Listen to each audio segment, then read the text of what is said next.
This is what medical schools are really looking for. Is what is it, Ignacio, that lights a fire within you? Well, hello, Ignacio. How are you doing tonight? Hello, Dr. Wright. I'm doing well. How are you? Good. I'm doing well. Where are you calling from? I'm calling from Huntington Beach, California. Huntington Beach, California. Now, that's in the sort of general LA area. Is that correct? Yes, Orange County. Okay. So just a little south. Yeah. Okay. Well, good. So, do you like going to the beach? Haven't gone in a while. Oh, really? Yeah. So I actually just moved back this past year. I don't think I've gone since. So, yeah, it's been a long time. Well, you need to get to the beach sometime soon.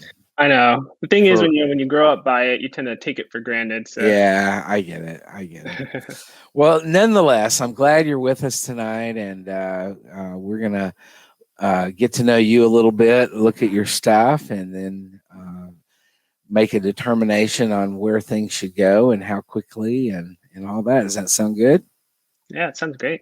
Awesome. Well, we're going to look at your mapped account and learn a lot about you. And first thing that we'll do is look at the GPA graph.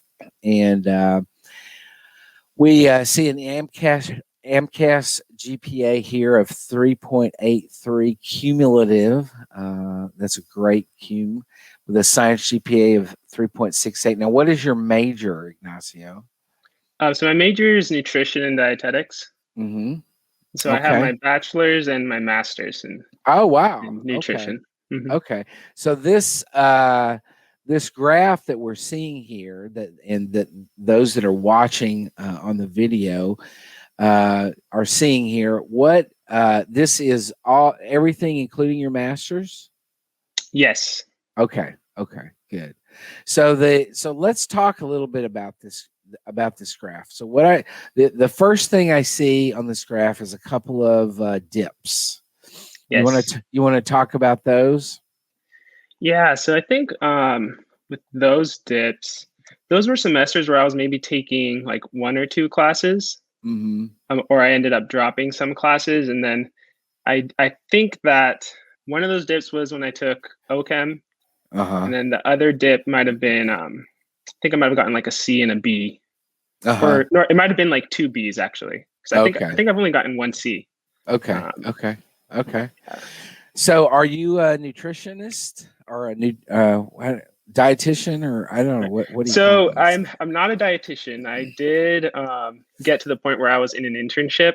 However, I didn't finish the internship because at that point I realized that it just wasn't what I wanted to do, and I kind of ended up steering paths. But I did work as a nutritionist for a while. Okay. And just figured that wasn't what you wanted to do long term. Right. Yeah. Good. Okay. Good. So in other words, what we see here is that you are a good student. A couple of dips in the semester GPA and stuff, but what we see from the blue line is this cumulative GPA, which has remained fairly stable and strong over the long haul. So you're a good student. Yeah, I feel like I've done pretty well. And the thing with this too is, I mean, I did most of my prereqs when I started community college. So I got those done like really maybe like 2013, really early on. Yeah. And since then, it's just my grades really haven't changed, even though I've gotten pretty good grades in my like nutrition classes and masters. Right. Good. Okay. Let's talk about, since we're talking about the academic kind of numbers, cognitive numbers and stuff. Let's skip down then and look at MCAT. I see you have a score there of 507. And why don't we look, if you'll go over on the left side to the navigation bar, click on MCAT, and let's look here. So these are practice tests, correct? Yes, practice tests. Okay, good. And there's been an interesting growth, it looks like, in these practice tests. You've gone from a 491 up to a 499 up to a 507. So how are you feeling about your preparation for the MCAT? So I was feeling really well, and I took a practice test yesterday. I ended up having to take it untimed because it was just taking me too long. Right. So I'm feeling okay. I think if I can work on my timing, I think that this might be a pretty good reflection of where I'm at. Okay. But I'm definitely putting in the work. Like, I think I can definitely get it up. Yeah. And we see that your target test date is toward the end of April. So Yes. you've still got, quite a bit of time, about 3 months or so to the rest of February. Yeah, about 3 months, a little bit less than 3 months to prepare. Right. And so good. What's your target score? Well, I'd like to get around the mid-teens. Yeah. But we'll see what happens. Yeah. The thing with mine, as you can see, my first diagnostic was pretty low. Like I mentioned, I took most of my prereqs early on, so I haven't really touched a lot of that material. So you're doing a lot of content review. Yes. Yeah.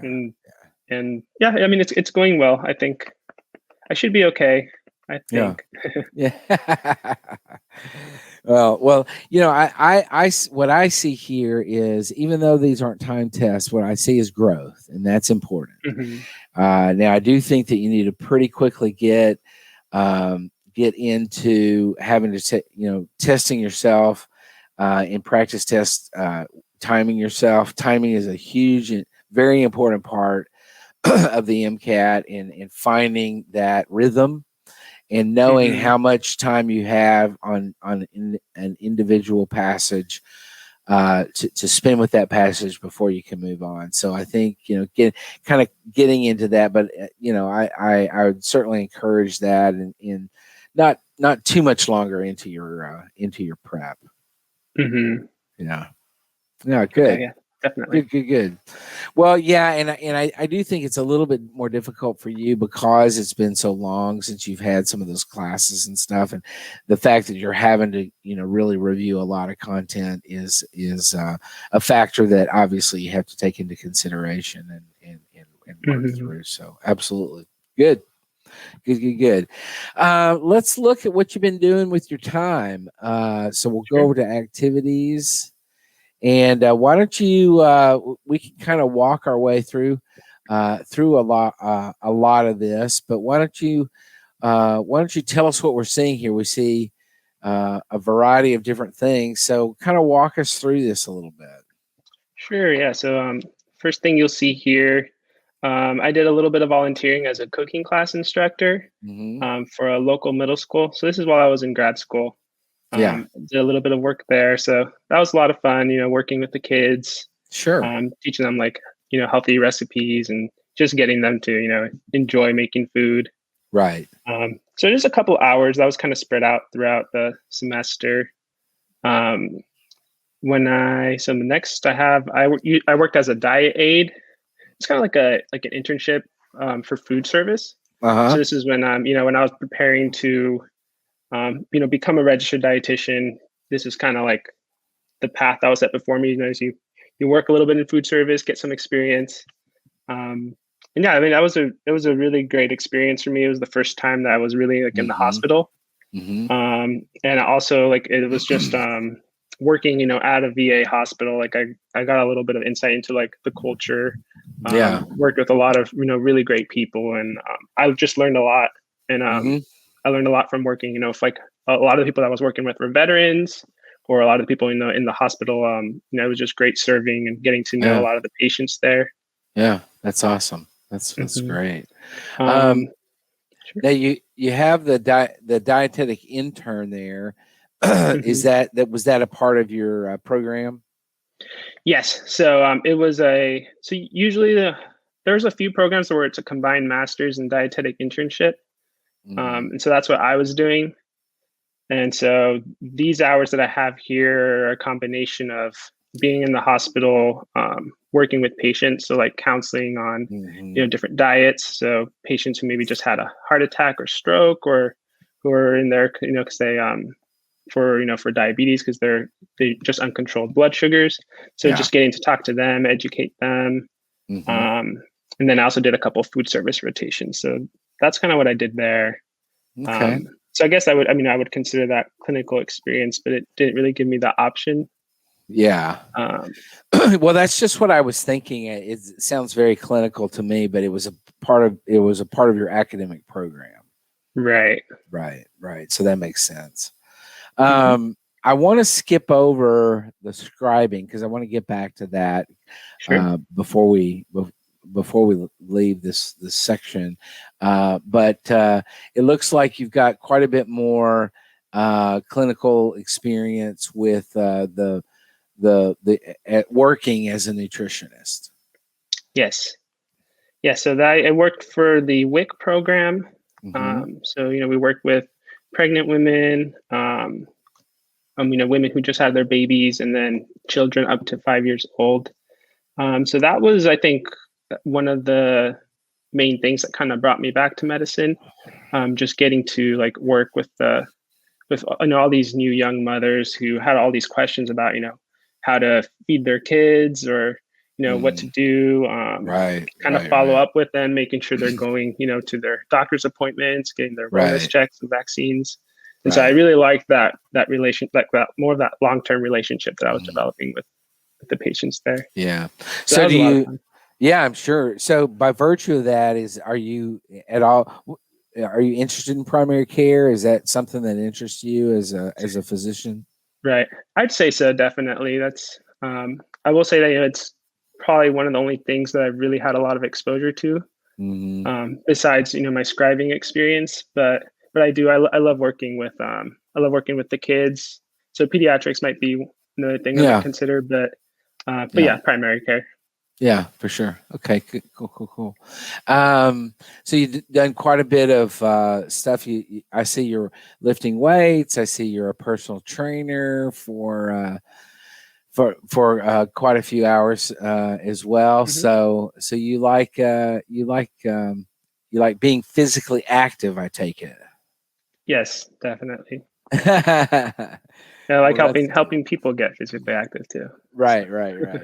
Now, moving back to the scribe position, so it looks like that's what you're doing right now. Is that right? Yes, that's what I'm doing right now. Okay, and tell us a little bit about that. What are you enjoying it? Is it proving to be really a good experience for you? What do you think? Oh yeah, it's been a great experience. I work at a local emergency department. So it's been a pretty crazy time to work there, with COVID. So definitely seen a lot of things there. We're not like an acute trauma hospital, so we don't see anything too crazy, but it's been really great to just see all the different things that people come in for. I work with, I want to say, maybe about like 15 different doctors. So I've gotten to work alongside a lot of different physicians and just seeing how they work with patients. And so, it's been really valuable. I really enjoy it. Yeah, that's great. And so you got quite a few hours already doing that, and then you plan to continue to do that until you enter medical school, it kind of looks like. Is that? Yes, I'd like to continue with it. Yeah, that's great. Okay. Good. And there's a page 2, I think, of your activities. Yes, there's a few more. Okay. So lots of teaching. It looks like you've done a lot of tutoring and teaching kind of things. Yeah, so I've done a lot of. So my first tutoring job was at the high school, so Westminster High School. So I grew up, in Huntington Beach, which is, I would say, definitely one of the more like wealthier areas of California. However, we weren't necessarily wealthy, but just being in the environment, being surrounded by wealthier people, moving and working at this high school was so it's a Title I high school, which means that a lot of the students are lower income. They qualify for like discounted or free lunch. And it was just really cool getting to work with these students, seeing how hard they work in school, the struggles that they face. And so that kind of got me a little bit more interested in kind of working more with kind of like, the underserved communities. So that was my first tutoring job. Then when I went off to college, I did the UNM high school equivalency program. So I worked with, so we worked with migrant farm workers who were trying to obtain their GEDs and then helping them kind of transition into a community college or college setting, which was really cool. Yeah. And then, so this was all at, so this was in New Mexico. So I, after transferring from my community college, I moved to New Mexico, and New Mexico, unfortunately, is one of the poorest states, highest crime levels, child hunger, number one for child hunger. It's really sad, but I think that it really, just, how would I say it? Like it just really got to me. And I know that like these are the communities that I kind of want to help and work with. Yeah. And so I just have a couple of different things. The tutoring that I'm doing right now, so that's what I'm doing right now for volunteering, is so Step Up Tutoring. We're working with families in Los Angeles who are being affected, by the current pandemic, who aren't getting enough like one-on-one, or sorry, not enough like education hours, just because Zoom is, it's really hard for a lot of these kids. Yeah, sure. Sure. Good. Oh, that's great. Excellent. I want to talk a little bit about your now. Do you have in mapped some med schools that you're thinking about? I do have some. I haven't really like taken the time to make like a full school list, but I do have some on here. Okay. And so I'm assuming you're obviously want to stay in California if at all possible. Is that accurate, or do you really care? So there's just like maybe one or two schools that I really want to go here, that I want to go to here. And then I really wouldn't mind moving for anything else. But you'll see mostly California schools on here right now. Okay. Yeah. Okay. Just scroll down a little bit and maybe take us to page 2. Just glance at the schools that you're applying to or interested in, or that you've noted so far. Okay, good. Now I noticed all MD schools. Are you interested or planning to apply DO as well, or just going to stick with MD? Or I would like to. It's just something that I haven't done a whole lot of research into yet. And then I am a little worried about not having shadowed a DO. Because I know most schools tend to ask for a letter, so right. That is something I'm considering. Okay, yeah, for sure. Yeah, understandable. Okay, great. Well, let's go back up to your dashboard, and here's basically, Ignacio, my thoughts. Obviously, without an MCAT score, everything that I'm going to say is going to have that little caveat to it. But generally speaking, to answer the question, am I ready? I definitely think you're ready to apply. Just cut to the chase and say, you are a good student. You've been a good student in the classroom. A couple little blips, but not a big deal. Trend looks really, really strong. You've got tons of clinical experience, both as a nutritionist, but also as a scribe now. Lots of volunteer work.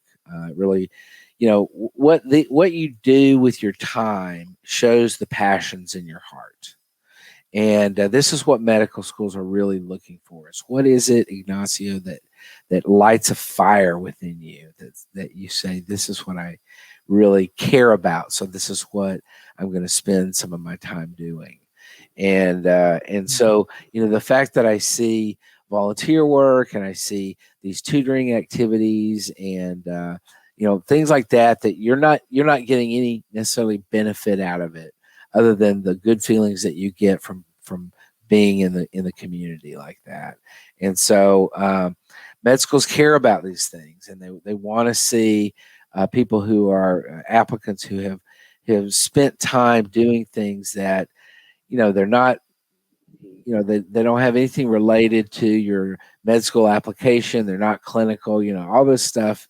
You're just doing it because this is what you care about. And so medical schools want to see that. They want to see what ignites that passion in you.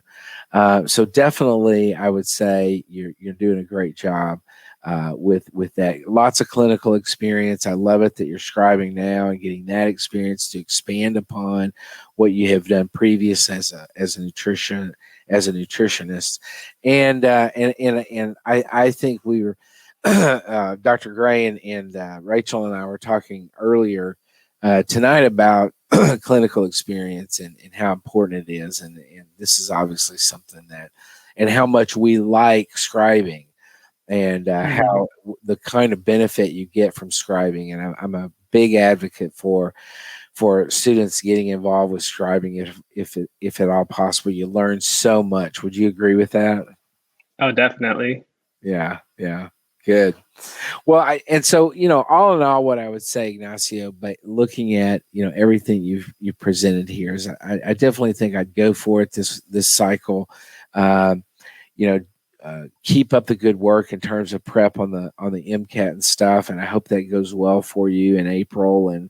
But I would say there's no reason. I see no reason why you would want to delay, and I'd say move forward. Looks like you've got a good application in the works. Okay, that's a little bit of relief. I was getting a little worried. Yeah. I think the big thing for me, like when I first was looking into everything that I needed to do, it was like my classes were so old that it's like, okay, is this going to be okay? It's like everyone's doing postbacs, but I was like, but my grades are okay, pretty good. So like, and then some of my activities, like I have some gaps there that I was a little worried about, but I feel like that you've done a great job of everything. You're definitely a non-traditional student, non-traditional applicant, and I think that what that means is that activities list is going to be richer. You've got other things that you've done over the course of your time, both academically as well as non-academically, and so I would say. I would not worry about any of that, and just really move forward. Okay, great. Yeah, well, good. Well, thanks for joining us on Am I Ready? And it was a pleasure to get to meet you. And good job so far. Keep up the good work, and keep in touch with us, and let us know how things turn out. No, definitely. Thank you so much, Dr. Wright. You are welcome.